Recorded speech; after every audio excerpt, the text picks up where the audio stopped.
ताकि उसका ठीक है।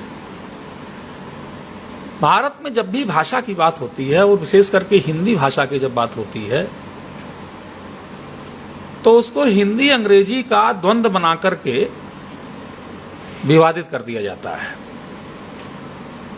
और इतने निचले स्तर पर जाकर के बातचीत होती है कि भाषा का जो महत्व है, भाषा का जो मर्म है, भाषा की जो समाज के लिए जो उपयोगिता है वो कहीं नेपथ्य में चली जाती है और फिर वही ढाक के तीन पात वाली स्थिति रह जाती। आज जो मैं बात आपके सामने रखूंगा उसको सुनने के पश्चात अगर आप आत्महीनता के इस दौर से अगर थोड़ा सा बाहर निकल सके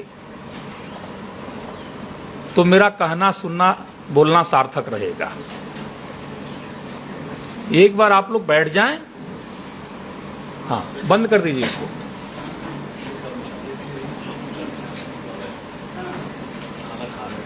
हाँ हाँ हाँ, एक बार ठीक से बैठ जाइए ताकि अच्छे से हम कह सकें, आप सुन सकें। जिनके पास जगह हो बिठा लें अगल बगल।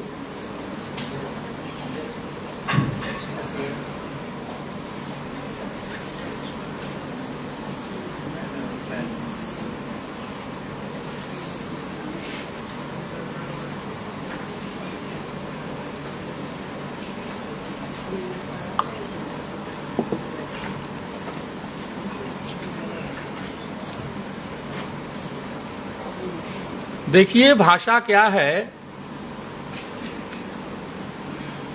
इसके बारे में मैं अपनी बात कहने जा रहा हूं और मैं अपनी परंपरा से कहूंगा। जैसे यह सृष्टि पूरे ब्रह्मांड को परमात्मा ने बनाया वैसे भाषा को भी उसने बनाया है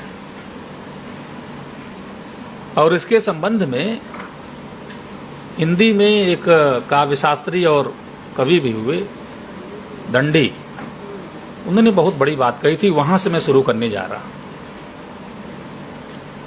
उन्होंने काव्यादर्श में लिखा है, इदम अंधन तमः कृतस्नम जायते भुवनम त्रयम यदि शब्द बाह्य ज्योति संसारम न दीप्यते। कहते हैं कि भाषा रूपी दिव्य ज्योति ही समस्त संसार में अपना प्रकाश फैलाए हुए है और इस भाषा रूपी ज्योति के बिना यह संसार घोर अंधकार में हो जाता।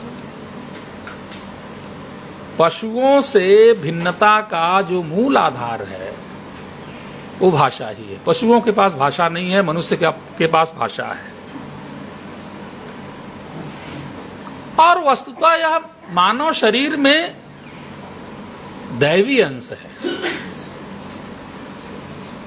और यह केवल मनुष्य मात्र को प्राप्त है और किसी को प्राप्त है नहीं।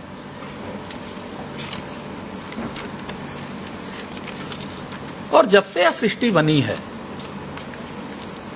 तब से भाषा के माध्यम से ही कोई भी मनुष्य जो है वह अपने विचारों का आदान प्रदान कर पाता है।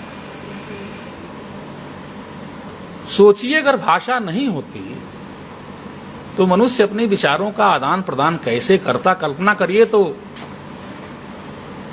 भयभीत हो जाएंगे आप। दिन के प्रकाश में आप वस्तुओं को देखते हैं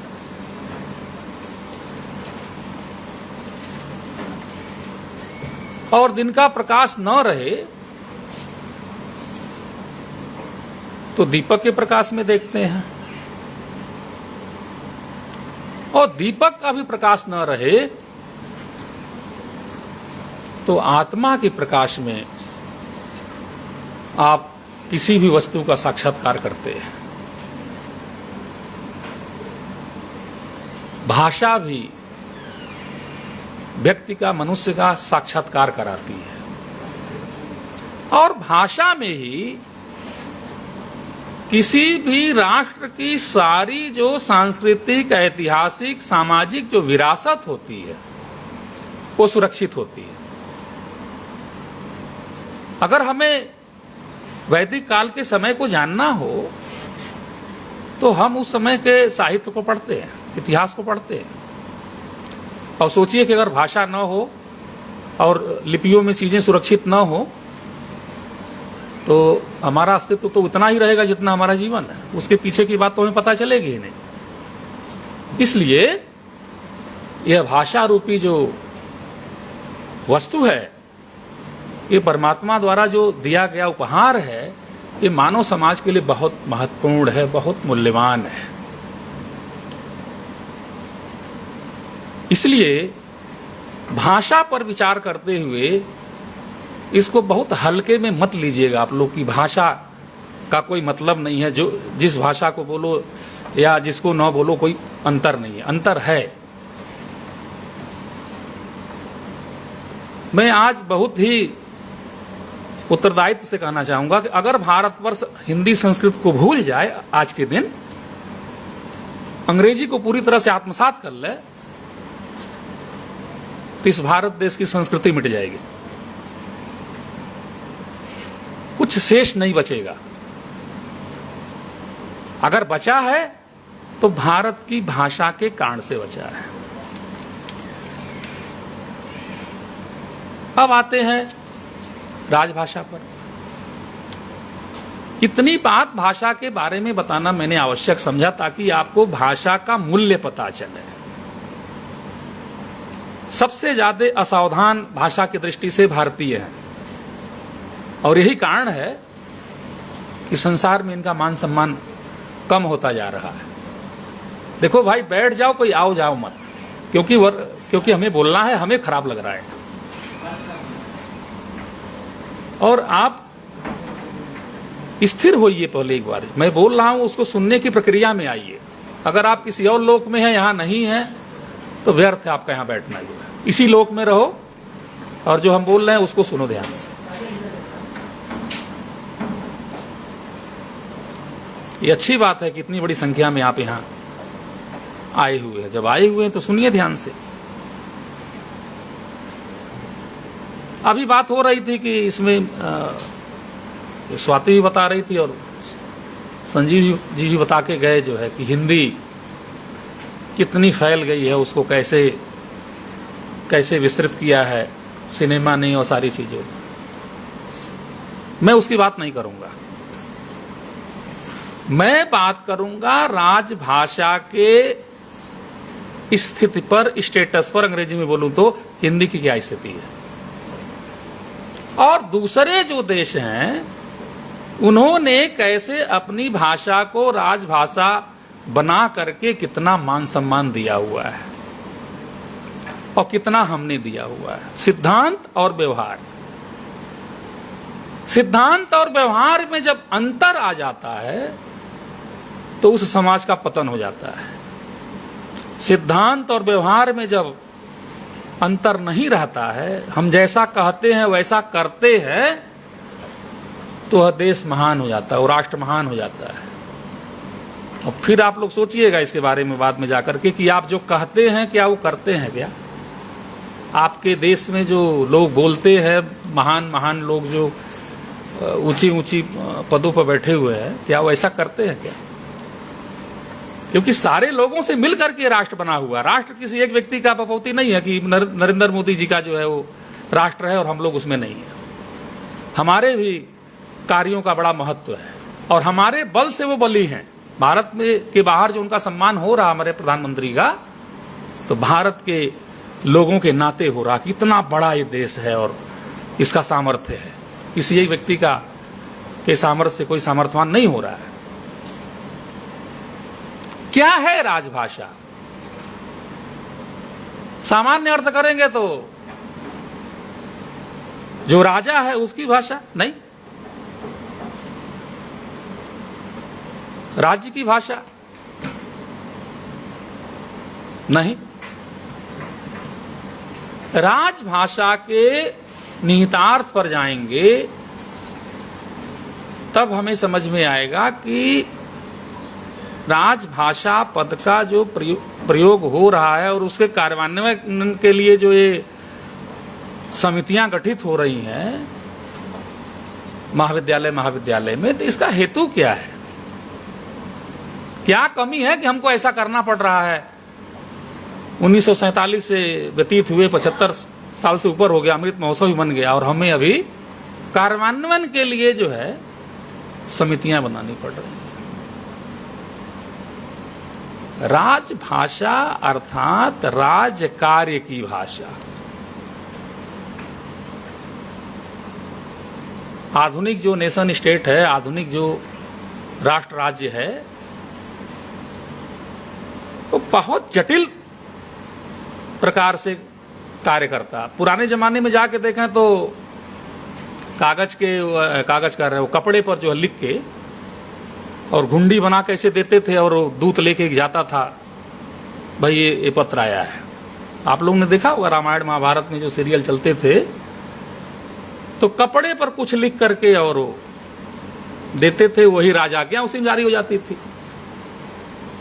उसी को लोग मान लेते थे और करते थे। और उसके पहले जाके देखा तो बड़े बड़े जो राजा अशोक आदि जो है अपनी आज्ञाओं को पत्थर पर खुदवा देते थे, जो स्तंभ जो है वो लगा देते थे, ताकि हमारी राज्य आज्ञाओं को लोग पढ़ लें और उसको मान लें।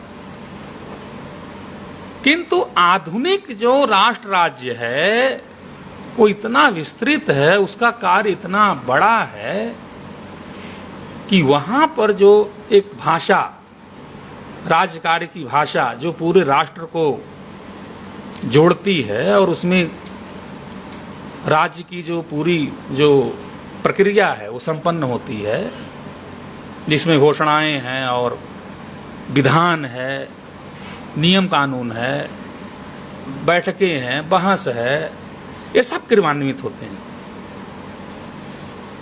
अब उसमें जो भाषा प्रचलित रहेगी, चलेगी, जिस भाषा में ये कार्य होगा, उस पर हमको विचार करना चाहिए। भारत में जब अंग्रेज नहीं आए थे तो बहुत बड़ा देश है, 84 लाख वर्ग किलोमीटर की भूमि। अंग्रेज जब आए तो उन्होंने नाप करके दिखाया, भारत का जो नक्शा बनाया, तो आज का अफगानिस्तान, पाकिस्तान, बांग्लादेश, नेपाल, भूटान, तिब्बत, ये सब भारतवर्ष की सीमा में आते थे। और अभी 1947 के बाद जो है 32 लाख वर्ग किलोमीटर की भूमि हमारे पास है, और उसमें भाषा के रूप से इतना वैविध्य है कि भारत सरकार ने जो भाषा की सूचियां जारी की है, शायद 24 या 26 ऐसे, जिसको उन्होंने भारत की भाषा, राष्ट्रीय भाषा मान करके घोषित किया हुआ। इसमें कश्मीर में ही डोगरी और कश्मीरी हैं, और बाकी एक एक प्रांत में तो हैं ही, तमिल, तेलुगु, कन्नड़, मलयालम, और जहाँ तक हिंदी की बात है, ये तो कई प्रांतों की भाषा है, राजस्थान से लेके आपका हिमाचल, उत्तराखंड, उत्तर प्रदेश, बिहार, सारा ये जो छत्तीसगढ़ का, मध्य प्रदेश का जो पूरा एरिया है, स्वीकृत रूप से हिंदी है यहाँ पर। अर्थात भाषा के रूप में जितना वैविध्य भारतवर्ष में है, पूरे संसार में कहीं नहीं है। और इसके साथ एक बहुत बड़ी बात यह है कि ये सारी भाषाएं जो है संस्कृत से निकली हुई हैं, इसलिए भाषा को लेकर के भारत में कोई लड़ाई भी नहीं है। लड़ाई हुई है तो 1947 के बाद केवल एक प्रांत का एक राजनीतिक दल जो है इसको लेकर के अभी भी भारतवर्ष में कलेश मचाए हुए है। द्रविड़ मुन्नेड़ कड़गम जो है, जिसने पहले भी 1965 में उपद्रव किया हिंदी को लेकर के, अब भी कर रहा है। नहीं तो अन्य कोई भाषा का हिंदी के साथ कोई टकराव, कोई विवाद, कोई परेशानी नहीं है। कारण यह है कि भारतीय भाषाएं संस्कृत से निकली हैं, शब्द जो है संस्कृत के ही जो है उसमें समाहित हैं, तो इसलिए कोई टकराव नहीं है। और जहां तक हिंदी की बात है, हिंदी तो अभिनव संस्कृत है, ये भी मैं आपके सामने कह के जा रहा हूं।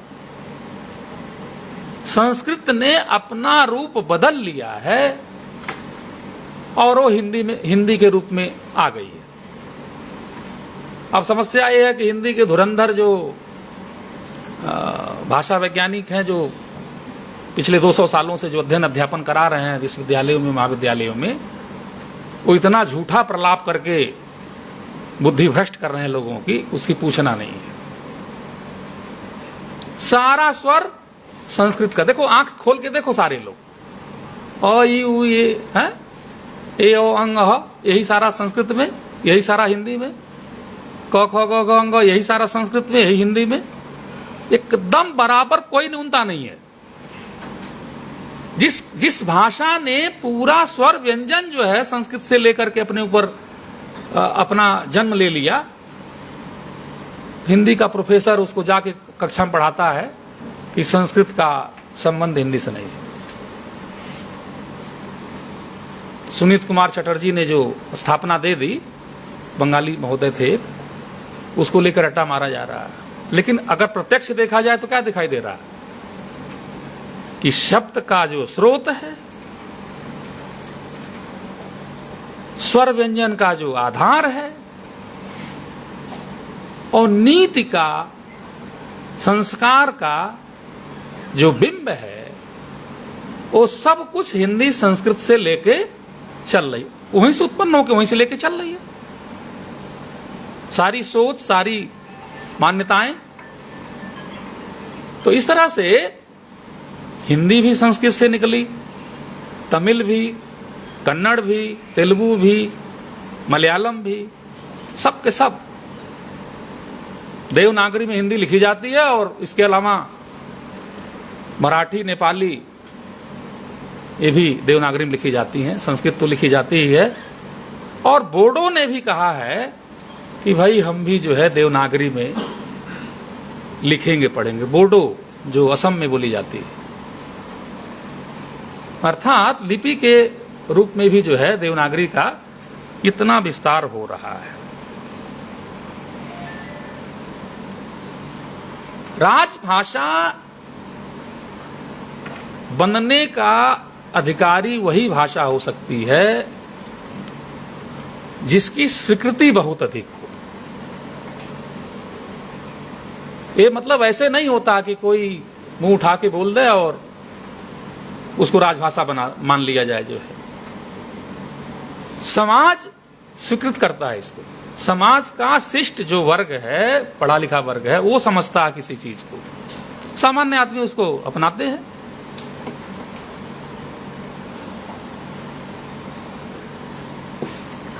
भारत का जब स्वाधीनता संग्राम चल रहा था तो उस समय लोगों ने सोचा कि जब अंग्रेज यहां से चले जाएंगे, भारत का अपना शासन होगा, तो ये जो सारा कार्य अंग्रेज जो है कर रहे हैं, विधि का निर्माण कर रहे हैं, घोषणाएं कर रहे हैं, सूचनाएं निकाल रहे हैं, ये सब हम अपनी भाषा में करेंगे। क्योंकि स्वाधीनता का मतलब क्या है? स्व माने अपने, अधीन मतलब व्यवस्था, अपने अनुकूल व्यवस्था का निर्माण कर लेना, वही स्वाधीनता है। और अपने से प्रतिकूल अगर व्यवस्था है तो पराधीनता है, जिसमें व्यक्ति को कष्ट होता है, दुख होता है।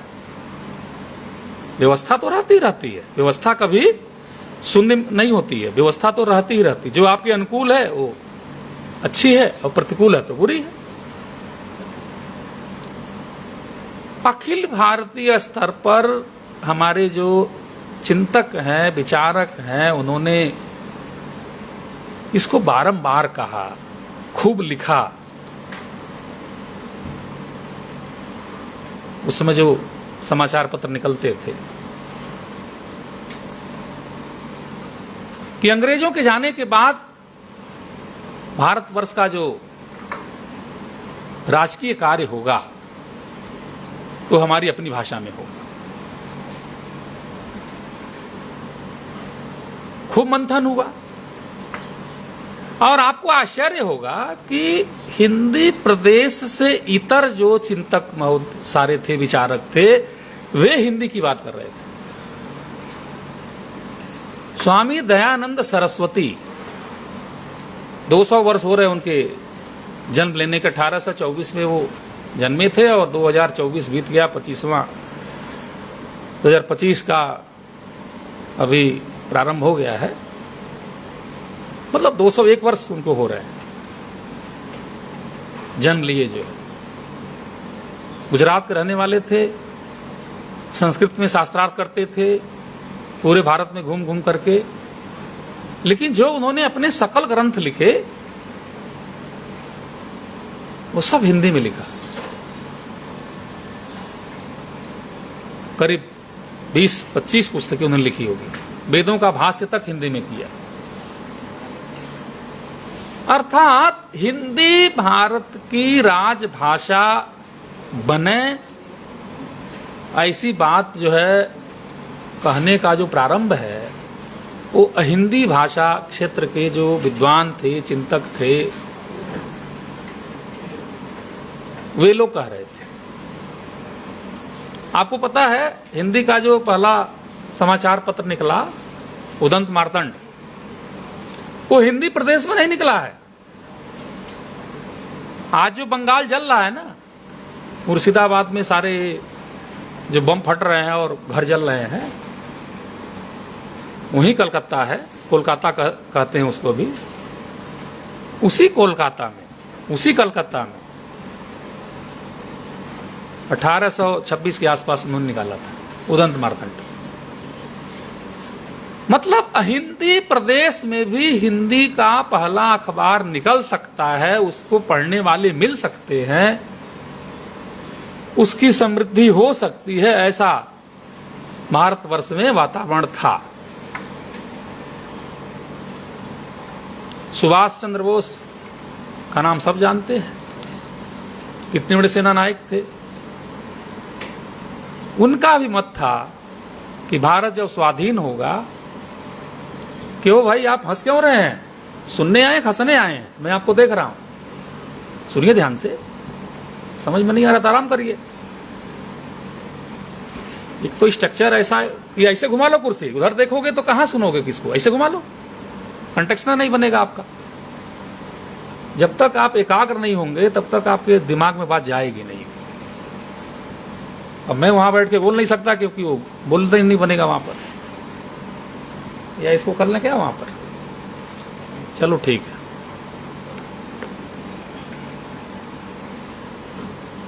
सुभाष बाबू की मैं बात कर रहा था, वे भी बंगाल में उत्पन्न हुए थे, जर्मनी तक, जापान तक दौड़ा मारे और कितना बड़ा सेना बना के युद्ध किए।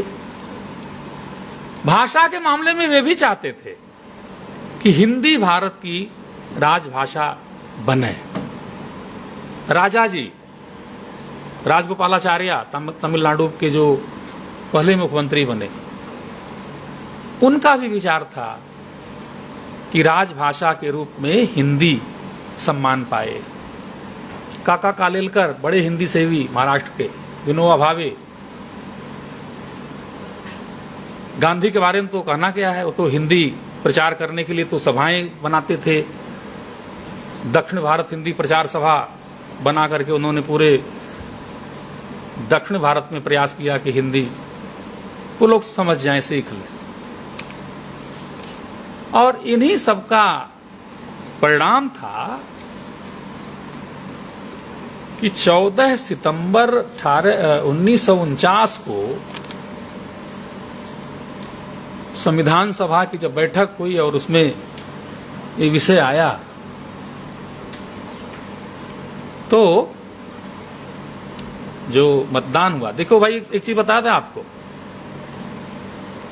हिंदी भारत की राजभाषा हो, देखो भाषा होना अलग बात है, सब भाषाएं भाषा रूप में हो, लेकिन जब किसी को आप राजभाषा कहना शुरू करते हैं तो वहां पर एक विशेष उसको स्थिति में ले आते हैं, अर्थात राज्यकारी की भाषा।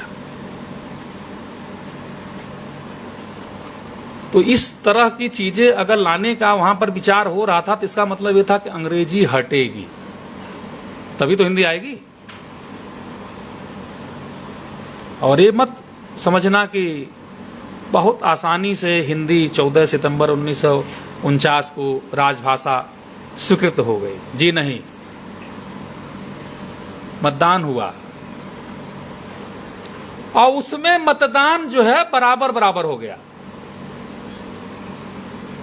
जितना अंग्रेजी को चाहने वाले थे उतना हिंदी को भी चाहने वाले थे। तो उस समय जो अध्यक्ष थे उन्होंने अपना वोट जो है हिंदी को दे दिया। तो अध्यक्ष के मत से हिंदी राजभाषा बनने के योग्यता में आई। अर्थात अंग्रेजी को चाहने वाले उस समय लोग थे और आज तो बहुत बड़ी संख्या में। तो इसलिए आप अगर सोचते हैं कि हिंदी भारतवर्ष की राजभाषा हो करके भी अगर राजभाषा नहीं है तो इसका कारण क्या है, इस पर भी मैं अभी आके बताऊंगा। 26 जनवरी 1950 को संविधान अंगीकृत हुआ और जैसे बहुत सी चीजें गई, जैसे यूनियन जैक गया, आपको पता है कि यूनियन जैक लहराता रहता था, तो वो तो 15 अगस्त को ही जो है नेहरू जी ने उतार दिया उसको, तिरंगा वहां लहरा दिया लाल किले पर। और फिर उसके बाद आधी रात का भाषण जो उनका हुआ आप सब जानते हैं। फिर धीरे धीरे बहुत सी चीजों को हटाया गया, संविधान बना। हालांकि ये संविधान 1935 के संविधान का बहुत अधिक रूप में जो है नकल है, उसको उठा के रख दिया गया है। फिर भी चूंकि बहुत चीजें नाम आदि बदल दिए गए तो एक नवीनता इसमें बोध की गई कि नया संविधान हुआ। और भाषा भी संविधान लागू होने के पहले विवाद खत्म कर दिया गया था कि हिंदी ही होगी। लेकिन जब संविधान लागू हुआ तो संसद की जब बैठक शुरू हुई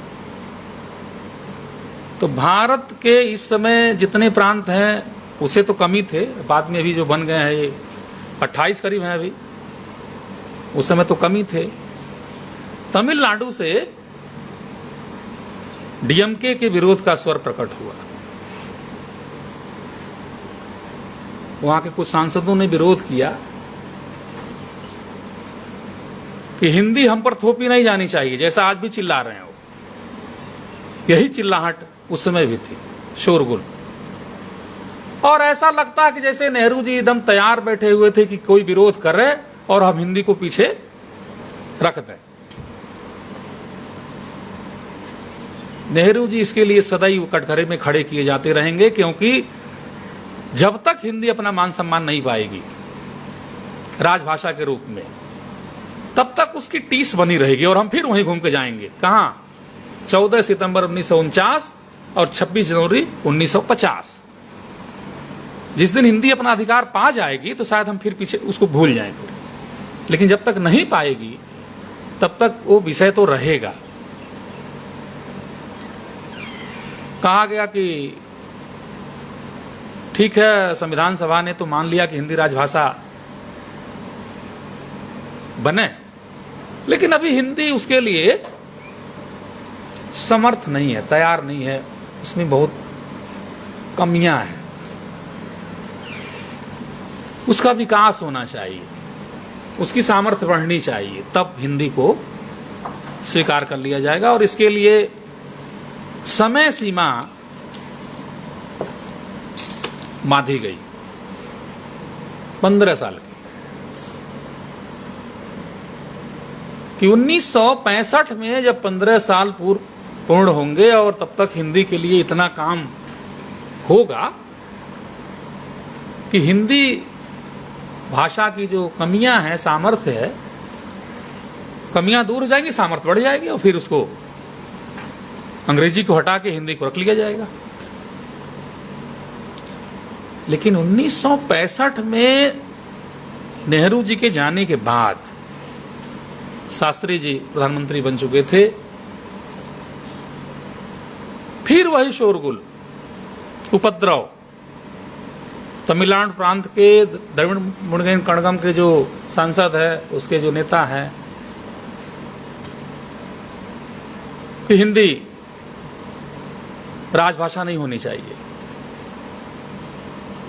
और फिर शास्त्री जी ने जो है जैसे कि तैयार बैठे हुए थे कि मतलब कोई विरोध कर रहा है और फिर हम इसको पीछे धकेल रहे। मतलब एक प्रांत का एक राजनीतिक दल किसी चीज के विपक्ष में जा रहा है और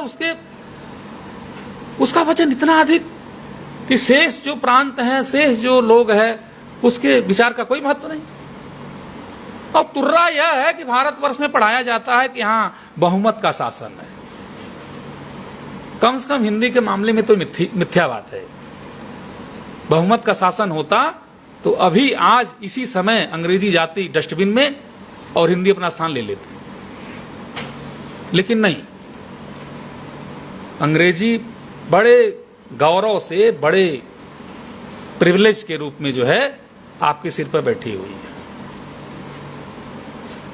यथार्थ स्थिति का दिग्दर्शन कराना किसी भी बोलने वाले का पहला कर्तव्य होना चाहिए।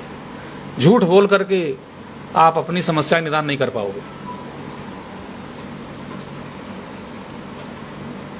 तमाम उसके बाद अधिनियम बने, 67 तक जो है राजभाषा अधिनियम बनते चले गए। 343 से लेकर 351 तक की सारी धाराएं जो हमको पुस्तकों में पढ़ाई जाती हैं। और अंतिम जो स्थिति बनी वो ये बनी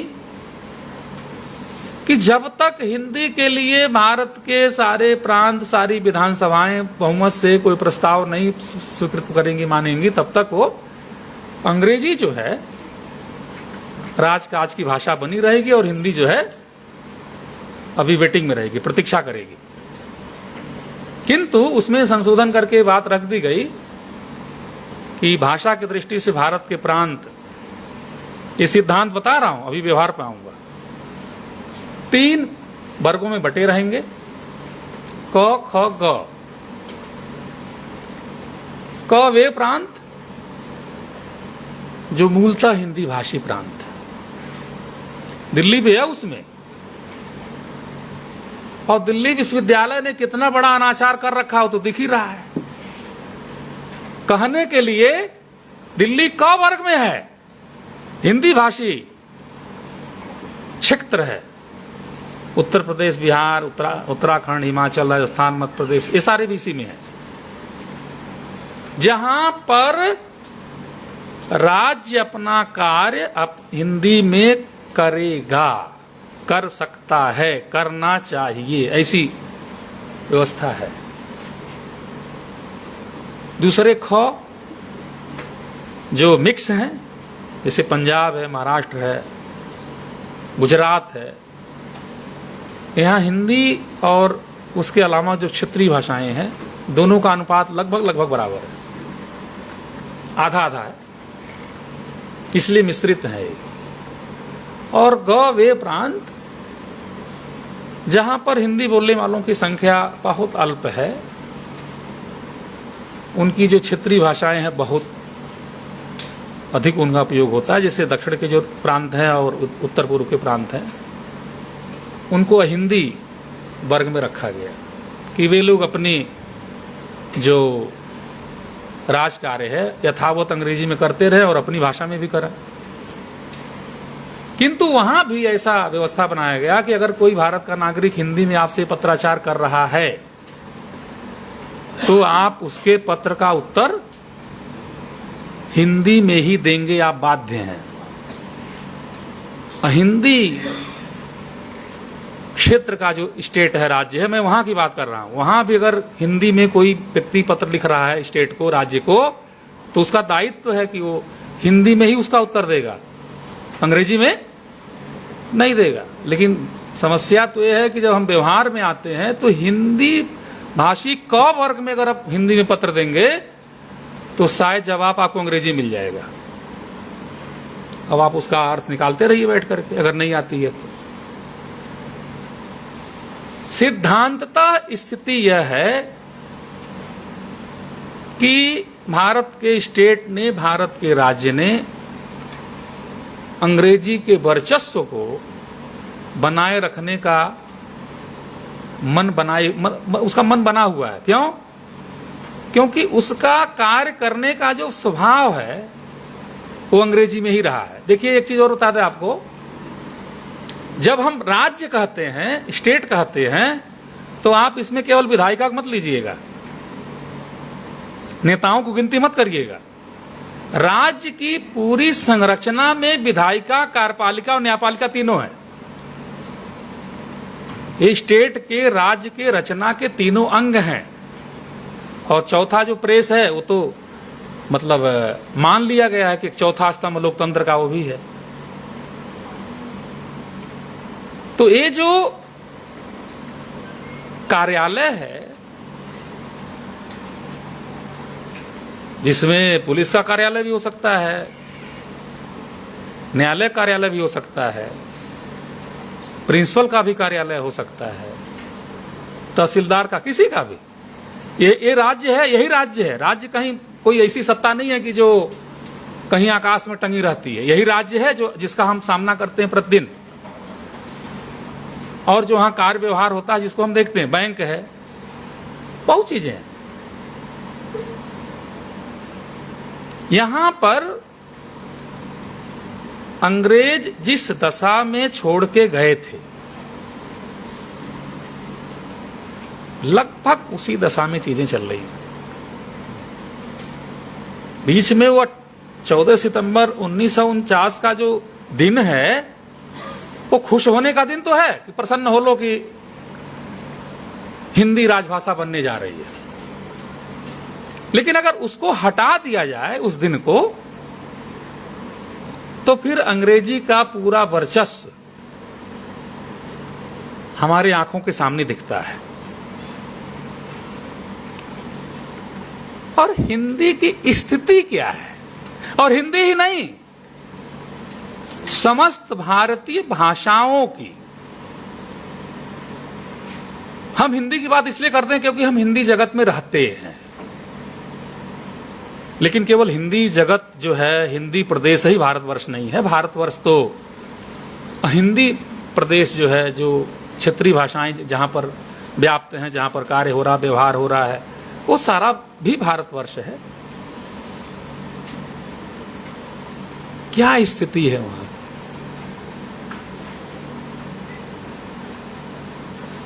अंग्रेजी मूल लैंग्वेज है। मूल माने प्रथम भाषा। भारत के अगर सिद्धांत को छोड़ दें, व्यवहार की दृष्टि से आकर के अगर देखें तो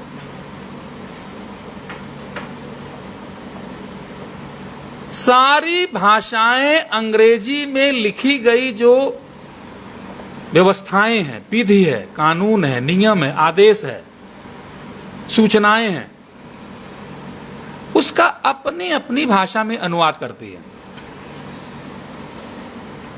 मुझे अपना एक पुराना संस्मरण याद आ रहा है। किसी कॉलेज में नाम नहीं लूंगा, मैं पढ़ा रहा था। जैसे जितेंद्र जी है, वही तदर्थ में ही सेवा दे रहा था। तो एक प्राचार्य महोदय थे, उन्होंने कहा कि अंग्रेजी में है महाविद्यालय का जो पूरा नहीं होता, वो साल भर का वो ब्रोशर जो होता है, जिसमें सारी चीजें होती हैं कि कितनी मेरिट में एडमिशन होता, क्या होता, ये है वो सारी, आप इसका अनुवाद करके इसको हिंदी में करो। मैंने कहा भाई बड़ा लल्लू आदमी है। उस समय नहीं, अब कह रहा हूं कि भाई जब हिंदी में बनाना है तो हमें अंग्रेजी से अनुवाद क्यों करें? हिंदी में बना दें, क्या दिक्कत है? आप दो चार होंगे, आप काम कर रहे हैं कार्यालय में, तो आपको, आपकी बात पर ले आ रहा हूं मैं, आपको अंग्रेजी में एक कागज मिलेगा, आपको कहा जाएगा कि इसको पढ़ के हिंदी में अनुवाद करो। अब आप झूल रहे लेकर के, कौन सा शब्द डालना है, क्या काटना है, क्या पीटे हैं, क्या जोड़े है। आपकी भाषा मर रही है इससे। जो भाषा अनुवाद के सहारे चलेगी उसका मरना तय है। अनुवाद पर चलना बैसाखी पर चलना है। आप बैसाखी पर चलना चाहोगे? कभी नहीं चाहोगे। आप चाहोगे अपने पैर पे हम चलें। तो मैंने कहा भाई मुझसे नहीं हो पाएगा। बोले क्यों? मैंने कहा पाप कर्म करने के लिए आप कह रहे हैं। स्वाभाविक रूप से भाषा मर जाएगी इससे, क्योंकि जब हम उसका अनुवाद करेंगे तो एक तरह का, जैसे आपने कहा ना एआई का जो सारा चल रहा है, कृत्रिम रूप से बनावटी, जिसमें कोई सौंदर्य नहीं है, उस तरह की चीजें बन के खड़ी हो जाएंगी। और वो भाषा फिर अगर इस तरह से चलेगी तो उसकी जो स्वाभाविक जो गतिशीलता है, स्वाभाविक जो उसकी सौंदर्य चेतना है, स्वाभाविक जो उसका आकर्षण है, वो खत्म हो जाएगा। अब चूंकि वो भी लकीर के फकीर थे तो हमको न दे के दूसरे को दिए और फिर उसके बाद अनुवाद करवाए होंगे। यही स्थिति भारतीय भाषाओं की है कि कोई भी जो विधि है वो अंग्रेजी में बनती है। ये मैं आज का यथार्थ बता रहा हूं आपको। लॉ, विधि, संसद में जो सारा ये चलता है, वो सब बातचीत हिंदी में करते हैं, देखते होंगे उसमें, लेकिन वो सब कुछ नोट अंग्रेजी में हो रहा है। सारा वो वृत्त जो है, और फिर उसके बाद उसका एक हिंदी वर्जन जो है बनाया जाता है। उसमें भी अनुवादक की नौकरी लगती है संसद में। वो फॉर्म भर के जो भर्ती होते हैं, हमारे एमए करके जो हिंदी वाले होते हैं, अंग्रेजी वाले, अब फिर उसके बाद दोनों वर्जन आपके सामने रहता है। अब जहां अंग्रेजी स्वाभाविक रूप में है, जो उसकी वृत्ति है, जो उसका स्वभाव है, जो उसकी पहचान है, उसकी तरह तो गतिशील हो रही है, और हिंदी उसके टुकड़ों पर पलने जैसी स्थिति में है। यानी कि जो वह करेगी तो उसका हम अपने में अनुवाद करेंगे। ये बहुत दयनीय स्थिति है। किसी भी राष्ट्र में आज के दिन किसी भी राजभाषा की ऐसी स्थिति नहीं है। आप कहते हैं हम यूनिवर्सिटी में पढ़ते हैं, यूनिवर्स में रहते हैं, संसार में रहते हैं, तो संसार को जानते हैं भी। अगर आप संसार को नहीं जानते तो संसार में रहते कहां? फिर तो आप कुएं में रहते हैं। आप मुझे किसी ऐसे देश का नाम बताइए जहां पर बाहर की भाषा में, जो स्वाभाविक रूप से उस देश की भाषा ना हो, उसमें सारा काम हो और फिर उस देश की भाषा में उसका अनुवाद हो। ऐसा कोई देश है क्या? है? कोई नहीं है।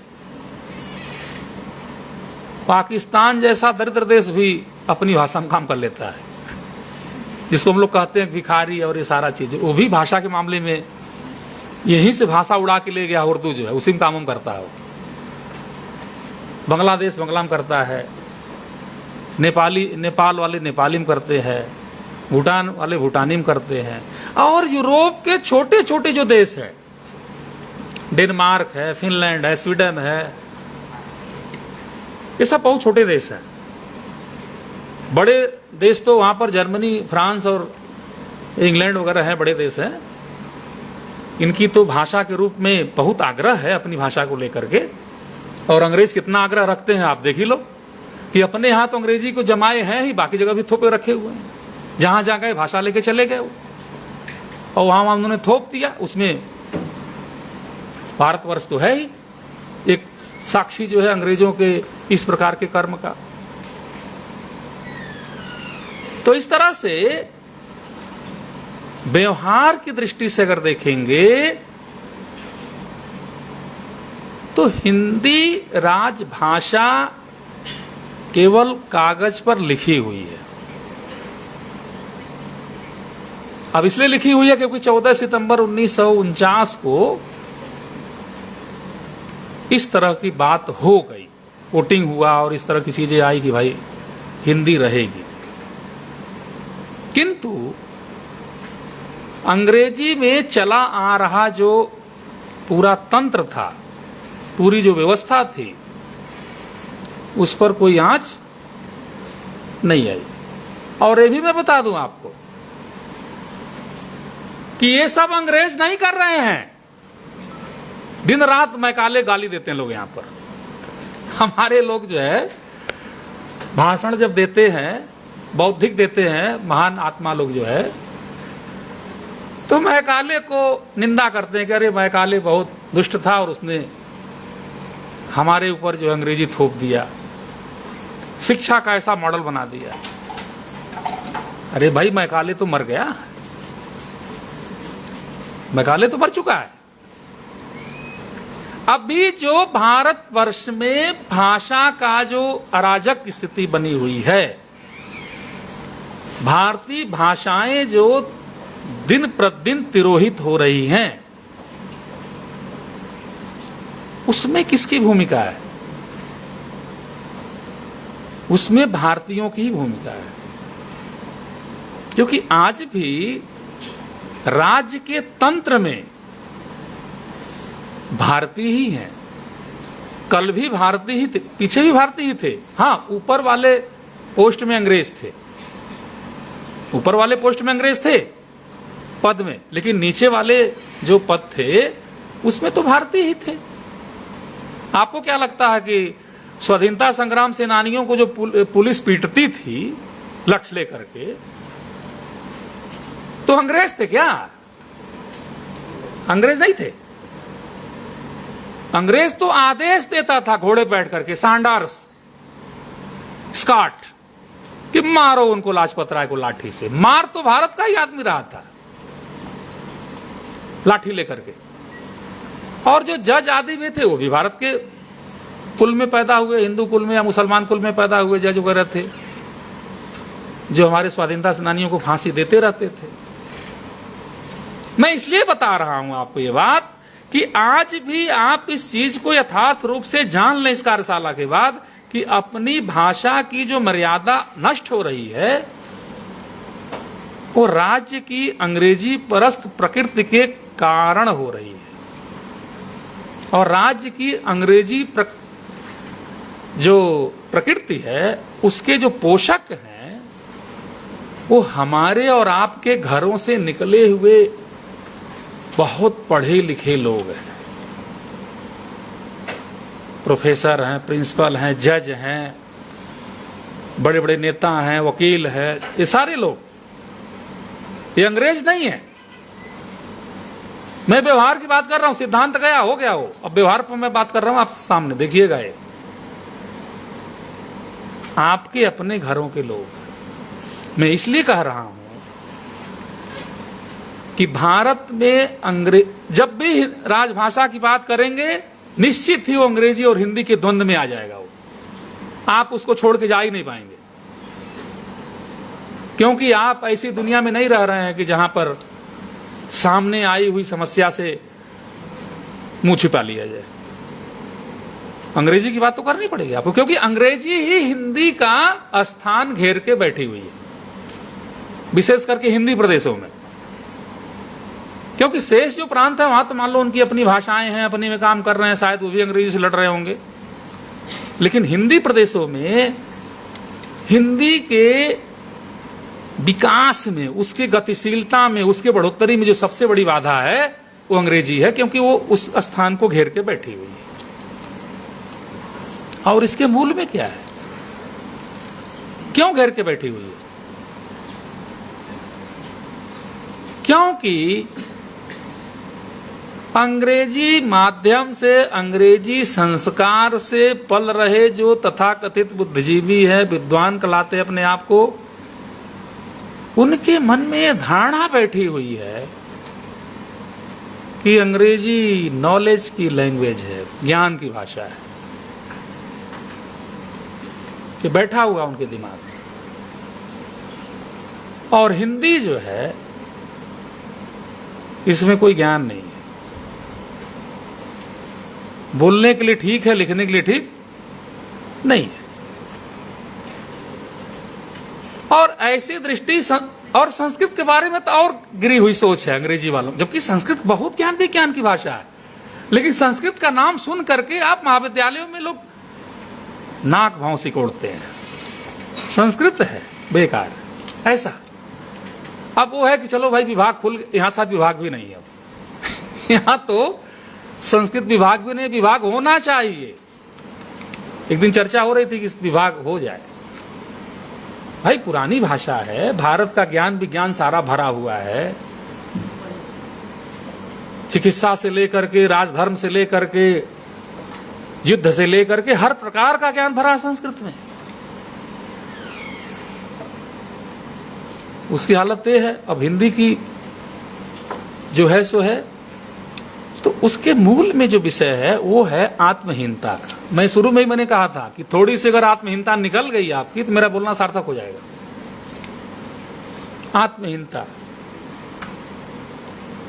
हमारे समाज में या किसी भी समाज में एक मुख्य प्रवृत्ति होती है, ध्यान रखिएगा आप लोग, कि जिसको हम लोग श्रेष्ठ पुरुष मानते हैं, विद्वान पुरुष मानते हैं, विद्वानों का समूह मानते हैं, जो वह करता है वही हम करते हैं।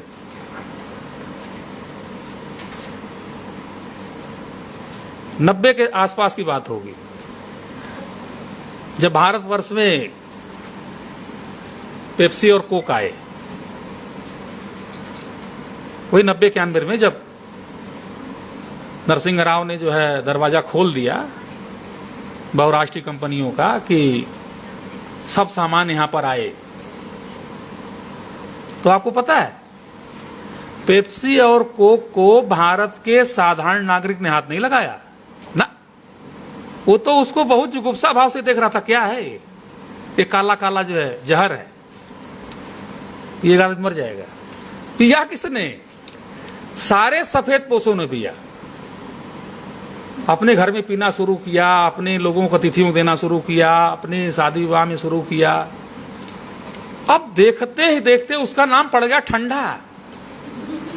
मतलब गांव में जाकर के नीचे आते आते उसका, चूंकि वो निकालते थे उसको उसमें से फ्रिज में से, तो अंग्रेजी तो उतना फैली हुई है नहीं गांव में कि पेप्सी और कोक का अंतर जाने, मिरिंडा और फेंटा, इस दुनिया भर का नाम जाने वो, क्योंकि भाई ठीक से जब हिंदी नहीं पढ़ पाते अंग्रेजी क्या पढ़ेंगे। मतलब इतनी शिक्षा थोड़ा सा कम थी, अब तो बढ़ गई है। तो ये गांव में अपने आप में ही शब्द बन गया है, निर्मित हो गया हो ठंडा। बाद में ठंडा मतलब कोका कोला, इसने विज्ञापन बना के बेचना शुरू कर दिया लोगों को। अब ठंडा मान करके कि कोई बहुत विशिष्ट पदार्थ है ऐसा लेकर के अपने शादी विवाह और सारे उत्सवों में हम बांटना शुरू कर दिया, अब बंटी रहा। अभी तो अंग्रेजी की स्थिति भी इसी कोका कोला की तरह से है। भारत के सामान्य नागरिक ने इसको नहीं अपनाया, वो अपनी भाषा पर खड़ा था, चल रहा था। आज भी गांव में जाएंगे तो चैत्र वैशाख ज्येष्ठ आषाढ़ प्रथमा द्वितीया तृतीया चतुर्थी पूर्णिमा वो सब लेकर के अपना पर्व आदि मनाते हैं। अब अंग्रेजी मीडियम के स्कूल खुल रहे हैं तो विनाश कर रहे हैं वहां पर, संडे मंडे वहां ही पहुंच रहा है। तो उन्होंने भारत के अभिजात कहलाने वाले लोगों ने सबसे पहले किसकी प्रशंसा की? अंग्रेजों की। और अंग्रेजों की जब प्रशंसा की तो उसी में आकर के अंग्रेजी की भी प्रशंसा शुरू हो गई। हिंदी के विद्यार्थी अंधेर नगरी नाटक पढ़ते होंगे, बीए में अगर लगा होगा तो लगा?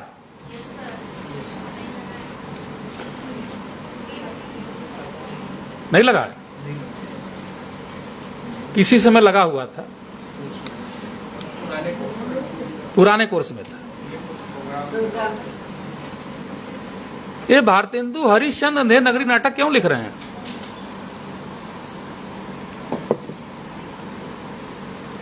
वो इसीलिए लिख रहे हैं कि वो बता सकें कि भारतवर्ष में अंग्रेजों का समर्थन करने वाले कैसे कैसे लोग हैं।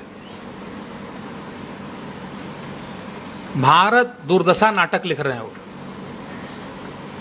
क्यों लिख रहे हैं?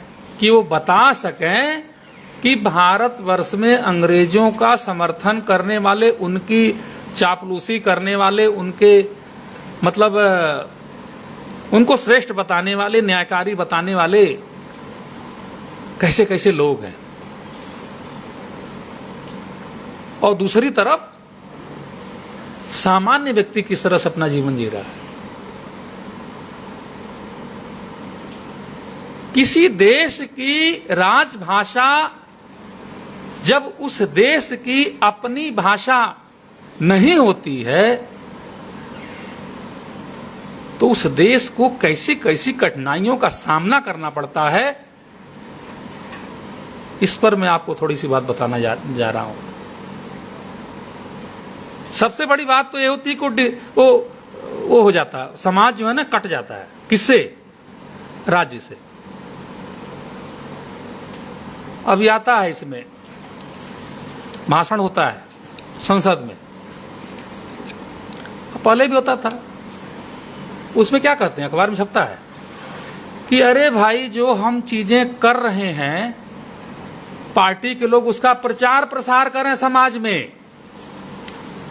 मोदी जी परेशान हैं और लोग भी परेशान रहते हैं, कहते हैं अरे भाई हम इतनी इतनी योजना बना रहे हैं, इसका प्रचार प्रसार करो समाज में, लोग जाने हम क्या कर रहे हैं समाज के लिए।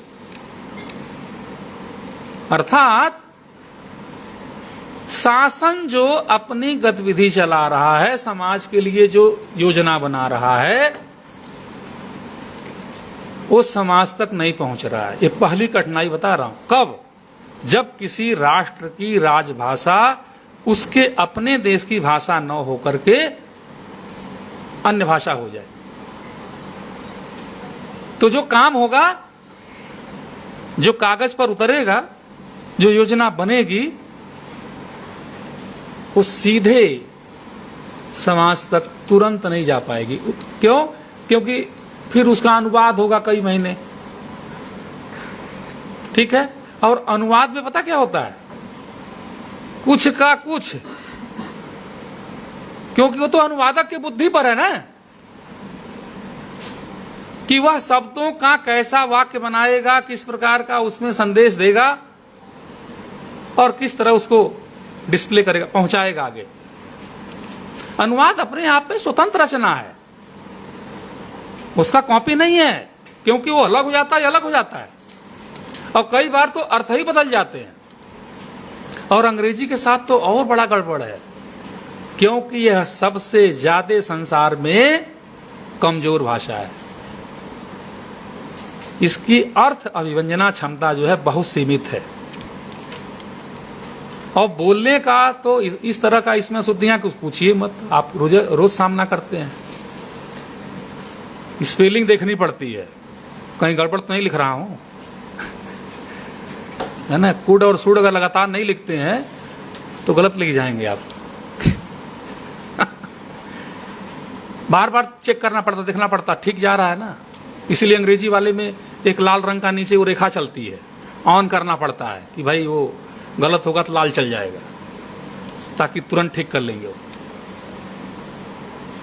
अब इतनी अशुद्ध भाषा को भारतवर्ष के ऊपर अगर थोपा गया है, और उससे कहीं अधिक विकसित भाषा हिंदी है, 1000 साल पुरानी भाषा है, अंग्रेजी 500 साल पुरानी भाषा है, हिंदी 1000 साल पुरानी भाषा है, तो कितना बड़ा अनाचार, कितनी बड़ी कठिनाई होगी, इसकी कल्पना हम नहीं कर सकते। भारत के सामान्य व्यक्ति को तो पता ही नहीं है कि भारत का जो राज्य है वो करता क्या है। आप किसी सामान्य नागरिक से पूछो कि भारत राज्य के बारे में कुछ जानते हो, वो क्या करता है, कैसे चलता है, तो कहेगा हमें क्या पता है, क्योंकि सब कुछ अंग्रेजी में चल रहा है। उसके पास, हमारे आपके पास उतनी बुद्धि नहीं पढ़ने की, तू कहां से पढ़ेगा। हम लोगों को भी अगर एक नोटिस आ जाए, जज का सम्मन आ जाए, तो वकील के पास जाते हैं, अरे भाई देखो इसमें क्या है, जेल है कि बेल है। तो जब पढ़े लिखे को नहीं पता, एक सम्मन 2 पेज का आगे अगर हो तो लगता वकील का मुंह देखने, और बैठा काटने के लिए आपको फीस और तमाम जाल जंकाल जो है। तो सामान्य आदमी क्या जानेगा, उसको तो कुछ नहीं पता है। तो इस तरह से राजभाषा अगर किसी देश की अपनी भाषा न होकर के अगर दूसरी भाषा हो जाए, मैं भारतवर्ष के संबंध में बात नहीं कर रहा हूं, यह बात हर देश पर लागू होती है। मैं कहता हूं ब्रिटेन की भाषा भी अगर अरबी कर दिया जाए तो ब्रिटेन भी ऐसा जूझेगा जैसे हम जूझ रहे हैं। तो वहां भी उसको पता नहीं चलेगा अंग्रेज को कि ये क्या कर रहा है, कहां से क्या लिखा जा रहा है, क्या पढ़ा जा रहा है। बात केवल भारत की नहीं है, बात यह मानव समाज की है, मानव सभ्यता की है कि इसको किस प्रकार से उन्नत किया जा सकता। और अवनति के मूल में होता क्या, अवनति के मूल में सबसे बड़ा अगर देखेंगे रोड़ा जो है तो भाषा है। जिस देश की अपनी भाषा नहीं होती है उसकी दशा यही होती है। दूसरा, संपर्क तो कट गया कि काम हो रहा है दूसरी भाषा में और उस देश की भाषा में काम नहीं हो रहा। दूसरी स्थिति जो आती है, जो बाधक बनती है और वो बहुत बड़ी है, वो है कि वह समाज धीरे धीरे आत्महीनता के गहन गुफा में प्रवेश करना शुरू कर देता है। उसके अंदर एक कुंठा, उसके नागरिकों के अंदर एक कुंठा का जन्म होना शुरू हो जाता है। भारत का हर पढ़ा लिखा व्यक्ति कुंठित है। इसलिए कुंठित है क्योंकि उसको अपनी औकात पता है, उसको पता है कि हमारे ऊपर जो है ये लोग हैं जो इस चीज को अरे मैं आपको एक प्रकरण सुनाऊं, चिदंबरम जब गृह मंत्री थे तो साउथ का ही उनका था वो सेक्रेटरी जो है, उसने अपनी आत्मकथा में लिखा कि मैं जब जब लेकर के कोई नोट्स लेके गया, नोट लेके अंग्रेजी में, तब तब मंत्री ने डांट दिया, कहा कि इतनी घटिया अंग्रेजी लिखता है, और फिर वो लज्जित होकर वापस हो गया वहां से। अर्थात पराई भाषा जो अपनी न हो वो कितना व्यक्ति के लज्जा का कारण बन जाती है। क्यों, गलती तो करेगा ही पक्का, मैं पक्का बता रहा हूं कि आप कितना ही अंग्रेजी सीख लो, लेकिन कोई चिट्ठी पत्री लिखो, कोई बात व्यवहार करोगे तो कहीं न कहीं कुछ गलती छोड़ दोगे, और फिर पता क्या आपके अंदर आएगा, कुंठा का जन्म होगा। अरे क्या हो गया, मैं लिख नहीं पाया, मेरे अंदर कमी है, एक शून्यता आपके अंदर आ जाएगी। और अगर ऐसी आत्महीनता बनी रहे तो वह राष्ट्र और उस राष्ट्र के जो नागरिक हैं वो स्वाभाविक जीवन जीना भूल जाते हैं। और सुख किसमें है, सुख किसमें है भाई, स्वाभाविक जीवन जीने में है। आपके जीवन से स्वाभाविकता का अंत हो जाए तो आप रोबोट हो जाएंगे, रोबोट में आप में अंतर नहीं है। फिर अपनी भाषा में तुक लय छंद उद्घाटित होता है। कविता आप अपनी भाषा में ही करोगे, जो गाना गुनगुनाते हो ना वो अपनी भाषा में ही गुनगुनाते हो। अंग्रेजी में तो आपको रटना पड़ेगा या किसी भी भाषा में। तो इस तरह से व्यवहार के धरातल पर हिंदी की स्थिति अच्छी नहीं है। मैं हिंदी इसलिए कह रहा हूं क्योंकि राजभाषा प्रकरण हिंदी से ही जुड़ा हुआ है। अगर 14 सितंबर 1949 को हिंदी राजभाषा घोषित नहीं हुई होती, सुनिएगा ध्यान से, तब हम हिंदी का रोना नहीं रोते ना। तब तो हम इस बात के लिए लड़ते कि भाई इसको राजभाषा बनाया जाए, तब रोते नहीं, तब लड़ते कि हमारे साथ अन्याय हुआ है और इतनी बड़ी भाषा है, इतना बड़ा इसका संसार है, इतना बड़ा इसकी विविधता है, इतना बड़ा इसमें जनसंख्या है, इतना सामर्थ्य है, इतना व्यापार है, इतना क्या क्या है, और इसको बनाया जाए, मांग करते। लेकिन यहां तो छल यह हुआ कि आपको राजगद्दी दे दी गई कि भैया ये राजगद्दी है, यहां पर बैठना 26 जनवरी 1950 को, ये गद्दी है आपकी, हिंदी वाले ये गद्दी है आपकी। और उसके बाद रामचंद्र जी की तरह से बैठने ही नहीं दिया गया, उनको भी गद्दी दी गई। और अगले दिन जब गद्दी पर बैठने का इंतजाम हो रहा था तो मंथरा ने खेल कर दिया। और उसके बाद क्या हुआ सारा संसार जानता है। वलकल पहन के निकल गए अपना जो पत्नी भाई के साथ। लेकिन मेरे भाइयों और बहनों, मेरे मित्रों, मेरे आज के इस सभागार में बैठे हुए सारे सदस्यगण, रामचंद्र जी का तो 14 वर्ष में वनवास कट गया ना, आ गए थे वापस न वो। और तुलसी ने लिख भी दिया ना, रामराज बैठे त्रिलोका हर्षित भय गए सब शोका। इधर तो 75 साल से निकल गए ऊपर मामला, और कहीं पर कोई ऐसी स्थिति नहीं दिखाई दे रही है कि हिंदी अपने उस स्थान को प्राप्त कर पाएगी जो स्थान उसको देने का विधान किया था। किसने? भारत की संविधान सभा ने। अभी अंबेडकर का मनाया गया ना, 135वां जयंती बनाई गई है। बहुत भारी भारी कार्यक्रम हुए हैं। भारत के संविधान निर्माता, जो दुनिया भर का उपाधि विशेषण सब दिया गया, मिठाई मटी सब लोग खाए पिए। भैया अंबेडकर का कोई मान सम्मान है इस देश में? अगर उनका मान सम्मान है, बेटा बैठ जाओ, आइए आइए आइए, बैठिए आइए। तो संविधान सभा ने 14 सितंबर 1949 को जो प्रस्ताव पारित किया था कि हिंदी राजभाषा होगी 26 जनवरी 1950 से, तो उसको कार्य योजना में लाया जाए। कहने से नहीं होता है कि केवल कह दिया जाए और हो गया। नहीं तो ऐसा कहते रहना कि भारत का संविधान बहुत अच्छा है, इतने दिन में बना, बहुत लचीला है, बहुत सुविधा है, हर नागरिक का जो है सारा वो है अधिकार है। भाषा भी नागरिक का अधिकार है। अपनी भाषा में अपने राज्य के कार्य को देखना, दर्शन करना, उसका एक नागरिक का अधिकार है। अभी वो बैठे हुए मान लीजिए वहां कोने में, अभी उनकी तबीयत थोड़ा गड़बड़ हो जाए तो एक डॉक्टर के पास जाएंगे। अब वो ऐसी दवा लिखेगा कि उनको पता नहीं चलेगा क्या लिखा हुआ है।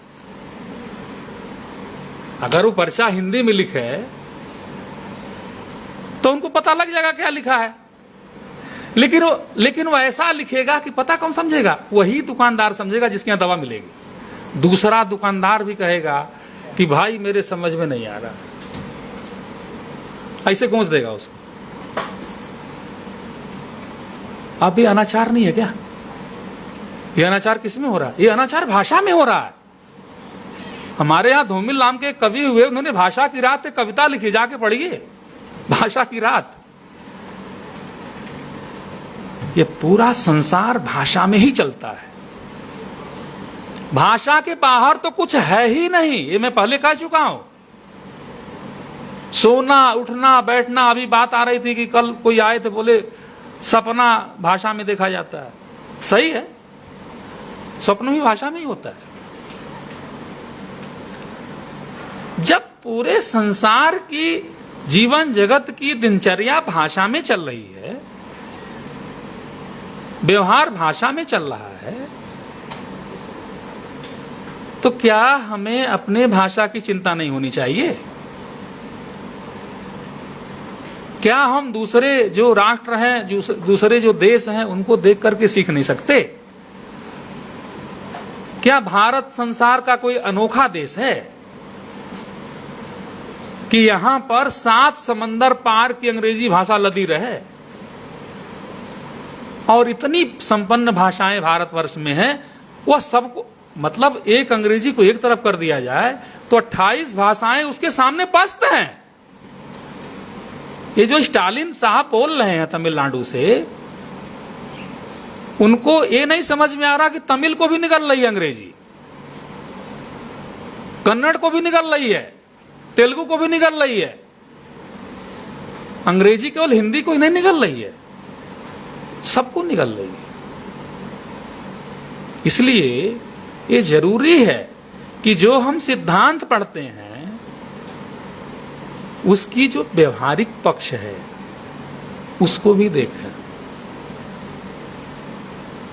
तो ये जो हमने कुछ बात बताई कि इसमें जो पराई भाषा में काम करने के जो दुष्परिणाम होते हैं, एक तो एक कि वह देश पूरी तरह से कट जाता है समाज अपने राज कार्य के विवरण से, दूसरा आत्महीनता एक गहरे अवसाद के रूप में आके बैठ जाती है, फिर तीसरा असर क्या पड़ता है पता है? उत्पादकता नष्ट हो जाती है। आप मनुष्य हैं, आप कुछ न कुछ करने की क्षमता रखते हैं। आपको पता है वर्ण का कोई भी अक्षर व्यर्थ नहीं है। क ख ग घ जो वर्ण है ना, इसका कोई भी अक्षर व्यर्थ नहीं है, वो कहीं न कहीं जाकर के शब्द का रूप लेता है, बनता है। वैसे भी ये जितने लोग यहां बैठे हैं और इसके बाहर भी सृष्टि में जितने तत्व हैं, कोई भी तत्व व्यर्थ नहीं है। अपने दिमाग से निकाल दीजिए कि आप बेकार हैं। आजकल एक सब चलता बेरोजगारी, और बेरोजगारी ऐसा निकम्मा बनाता है आदमी को कि वो कहता हम तो बेरोजगार हैं, बेकार हैं। अरे भाई, बड़े भाग्य मानुष तन पावा, तुलसीदास कह के चले गए। बड़े भाग्य से मनुष्य का आपको जन्म मिला है, शरीर मिला है। आपका कोई ऐसा नहीं कि आपका महत्व नहीं है, आपका बहुत भारी महत्व है। आप कर सकते हैं, हर काम कर सकते हैं जो आपके करने के सामर्थ्य में है। बाधा कहां आती है? बाधा वहां आती है जब आपको अपने, अगर भाषा की दृष्टि से लें, उसमें काम करने का अवसर नहीं है। अभी भारतवर्ष में जो अंग्रेजी को ठीक ठीक जानते हैं, उसी में से डॉक्टर, इंजीनियर, साइंटिस्ट, प्रशासक ये निकल रहे हैं ना। और उसके बाद भी भारत में इतना बढ़ोतरी है, इतनी संपन्नता है, जबकि ये प्रतिशत देखेंगे तो बहुत थोड़ा प्रतिशत है। भारत में अंग्रेजी को जानने वालों का प्रतिशत बहुत कम है। अब सोचो, अगर भारतवर्ष अपनी भाषा में अपना कार्य करता तो उत्पादकता कितनी अधिक होती। और यही कारण है कि जब अंग्रेज भारतवर्ष में आए तो भारत का सकल घरेलू जो उत्पाद है, अर्थशास्त्र वाले इसको समझेंगे जो मैं बोल रहा हूं, वो 25 से 30% के बीच था। एक अंग्रेज ने भारत और चीन की अर्थव्यवस्थाओं का अध्ययन किया है, अंगुस मेडिसन, जिसका वो सारा विवरण आ गया है। वो बताता है कि भारत और चीन की जो अर्थव्यवस्थाएं हैं वे 17वीं शताब्दी से 19वीं शताब्दी तक संसार की बड़ी अर्थव्यवस्थाएं थी। हर सामान का उत्पादन होता था यहां पर, हर प्रकार की वस्तुएं बनती थी यहां पर। क्यों? वो इसलिए था क्योंकि यहां पर कोई दूसरी भाषा हमारे सिर पर नहीं बैठी हुई थी। स्वाभाविक रूप से जिस तरह से जो चीज हमें समझ में आती थी अपना हम काम करते थे, और उसकी अपनी एक मान्यता भी थी। लेकिन जब अंग्रेज आए तो उन्होंने ऐसी मान्यता बनाई कि जो हमारी व्यवस्था के अनुसार काम करेगा वही योग्य है, जो नहीं करेगा योग्य नहीं है, सामान भी उसका योग्य नहीं है। और धीरे धीरे यह राष्ट्र गरीबी के अंधकार में चला गया और अंग्रेजों की श्रेष्ठता बोध की जो परंपरा का जो गुणगान करना शुरू किया हमारे यहाँ के अंग्रेज भक्तों ने, उसी को मान करके उसने स्वीकार कर लिया कि ठीक है, अब कोई विकल्प नहीं है। अर्थात हमारी जो उत्पादकता है सीमित हो गई। और यह दशा संसार के दूसरे देश में भी होती ना, तो उसका भी हाल यही होता। अंग्रेज के देश में, ब्रिटेन में भी अगर कोई भाषा जाकर के इस तरह से अतिक्रमण करती, देखो बाबा जी का बुलडोजर चल रहा उत्तर प्रदेश में, किसके खिलाफ चल रहा? अतिक्रमण के खिलाफ चल रहा।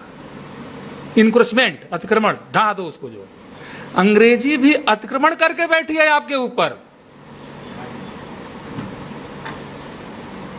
अंग्रेज चले गए हैं, लेकिन अंग्रेजी अतिक्रमण करके आपके सिर पर बैठी है और आपको विवश कर रही है कि जो ढांचा उसने बनाया है उसी ढांचा में आपको जीना है। और आप ढांचे में जीने का अभ्यस्त है नहीं, बार बार उसके साथ साम्यता बिठाने की कोशिश कर रहे हैं। तो कैसे चल रहे हैं? धीरे धीरे चल रहे हैं, तेज गति से नहीं चल सकते। तो तीसरा जो मैंने बताया आपको कि उत्पादकता जो है, उत्पादकता में केवल वस्तुओं का उत्पादन नहीं होता है, वो तो है ही, सोचना भी उत्पादन है। आप जो दिमाग से सोचते हो ना, वो भी किसी न किसी चीज का उत्पादन करना, क्योंकि जब तक आप सोचोगे नहीं तब तक कुछ करोगे नहीं। अब सोचने में प्रतिबंध लग गया आपका। क्यों? क्योंकि जब लिखना आपको क भाषा में है और सोचना ख भाषा में है, तो दोनों में क्या आ गया? द्वंद्व आ गया। इसलिए एक बढ़िया रिसर्च पेपर तैयार करना हो अंग्रेजी में तो कई महीने निकल जाते हैं। कटबैठी लगाना पड़ता है कि ये जोड़ो, ये घटाओ। अगर वही अपनी भाषा, देखो हिंदी वाले सुखी हैं इस मामले में। हिंदी वाले तो देवता के रूप में जी रहे हैं। पता क्यों? क्योंकि उनके ऊपर अंग्रेजी का आतंक नहीं है, और हिंदी वाले ही अंग्रेजी से मुक्त कराएंगे पूरे राष्ट्र को, ये भी बता रहा हूं। क्यों? क्योंकि वो दिन रात इतना हिंदी पढ़ते हैं, काव्य शास्त्र और कविताएं और कहानी, सारी चीजें, कि अंग्रेजी उनकी कमजोर हो जाती है। और ये शुभ है। हिंदी वाले की अंग्रेजी अगर कमजोर है तो ये शुभ है। इससे क्या होगा कि वह कम आत्महीन होगा। दूसरे विभागों की हालत यह है कि अंग्रेजी का आतंक इतना उसके ऊपर समाया हुआ है कि वो सोच भी नहीं सकता कि अंग्रेजी हट जाए। करना दूर की बात है, आप बात करके देख लो, खोखला कर दिया है। सोच भी नहीं सकता कि भारत की संसद से, भारत के राज्य की प्रकृति से अंग्रेजी हट जाए, हिंदी आ जाए। कहेगा अरे हम तो हिंदी में काम नहीं कर पाएंगे। अरे नहीं नहीं, अंग्रेजी रहने दो। कौन बचाएगा? हिंदी का व्यक्ति ही बचाएगा। व्यावहारिकता बात हो गई। थोड़ी बात संभावना करूंगा और 10 मिनट का समय दूंगा, आप लोगों को कुछ पूछ लीजिएगा। मैं ठीक 4 बजे आपको छोड़ूंगा। समस्या नहीं है ना?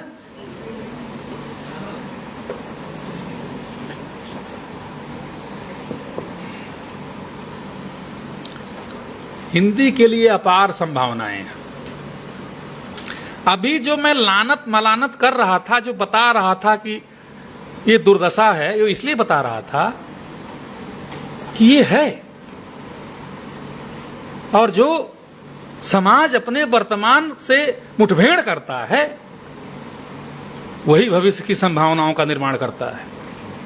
पांडव जानते थे कि हमें युद्ध तो लड़ना ही पड़ेगा, इसलिए वे आकलन करते रहते थे कि दुर्योधन कहां कहां से मैत्री कर रहा, कहां कहां से ना इकट्ठी कर रहा, कितना विशाल बल इकट्ठी कर रहा, हम भी उसी अनुपात में तपस्या करें, वरदान लें।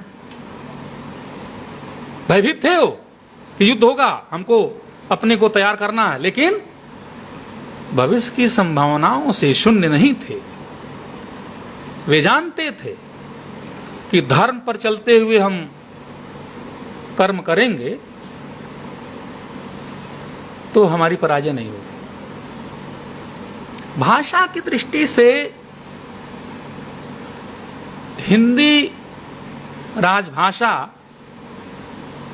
राष्ट्रभाषा या संपर्क भाषा के रूप में अगर देखी जाए तो किसी भी भाषा से अधिक उज्जवल संभावनाएं हैं इसमें।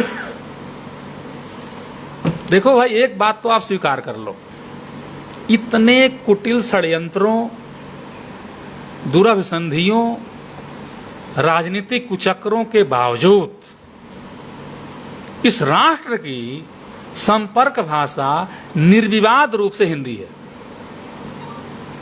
अंग्रेजी नहीं है। राजकारण की भाषा अंग्रेजी है, संपर्क की भाषा नहीं है। एक तमिल और एक कन्नड़ मिलेंगे ना तो दोनों के बीच में हिंदी जोड़ेगी उनको, वो हिंदी में बात करेंगे, बता रहा हूं आपको। और अरुणाचल प्रदेश आदि में तो हिंदी सामान्य लोग बोल रहे हैं। अभी किसी का आया था इस बारे में। अर्थात संपर्क भाषा की दृष्टि, देखो भारतवर्ष की जब बात करते हैं ना आप, तो छोटे मोटे किसी देश की बात नहीं करते हैं। बहुत छोटे छोटे देश हैं, इजराइल है, लीबिया है, ये सब सूडान है, क्या बोलते हैं इसको, लेबनान है, सब है छोटे छोटे देश। ये भी देश है कहने के लिए, सीरिया है। भारत बहुत बड़ा राष्ट्र है, 32 लाख वर्ग किलोमीटर की भूमि एक्वायर किए हुए है। आधा यूरोप इसी में समा जाएगा आज के दिन। इसलिए इस देश में अगर कोई एक भाषा कश्मीर से कन्याकुमारी तक, असम से लेकर गुजरात तक के लोगों को अगर संपर्क में जोड़ती है तो भाषा सामान्य नहीं हो सकती है, वो विशेष हो सकती है। और इसका कारण यह है इसका अपना लचीला रूप। हिंदी का स्वरूप क्या है? लचीला है, शब्दों को ले लेती है दूसरी भाषाओं से। इस कारण से ये भारत की संपर्क भाषा अंग्रेजों के आने के पहले से बनी हुई है। ये नहीं कि वो आए तभी बनी है, उनके आने के पहले से बनी हुई है। और इस दृष्टि से वो भारत की राष्ट्रीयता, भारत की जो साझा संस्कृति है, भारत देश का जो इतिहास है, उन सबको जोड़े हुए है। संपर्क भाषा अगर संपर्क भाषा के रूप में अगर काम कर रही है तो केवल बातचीत नहीं हो रही, मतलब कोई चाय पानी ही पी रहा है और संपर्क हो गया। मान लो कोई काशी में जा रहा है, तमिलनाडु का व्यक्ति जा रहा है या कन्नड़ जा रहा है, तो भारत के ऐतिहासिक परिप्रेक्ष्य को समझ भी रहा है इन तीर्थों में जाकर के कि हम क्या हैं, हमारा देश क्या है। इस दृष्टि से देखेंगे तो संपर्क भाषा के रूप में इसकी अपार संभावनाएं हैं और यह बिना किसी आश्रय के बढ़ती जा रही है, बढ़ती ही जाएगी, इसको कोई रोक नहीं पाएगा। ये तो मैं भारत के अंदर की बात बता रहा हूं। भारत से बाहर जब पश्चिम का ये जो बिहार और पूर्वी उत्तर प्रदेश का जो इलाका है, भोजपुरी इलाका विशेष तौर से, जो बाहर के देशों में गया काम करने के लिए, मॉरिशस, फिजी, गुयाना, ये सब जो है ना, गिरमिटिया जो कहलाए, वो भी भाषा लेके गए, यहां से रामचरितमानस लेके गए, अपनी भाषा लेके गए और वहां उन्होंने इस भाषा के जड़ों को रोप दिया। और आप जाएंगे मॉरिशस में, पता चलेगा आप बिहार के किसी जिले में हैं, भोजपुरी बात करते लोग मिल जाएंगे।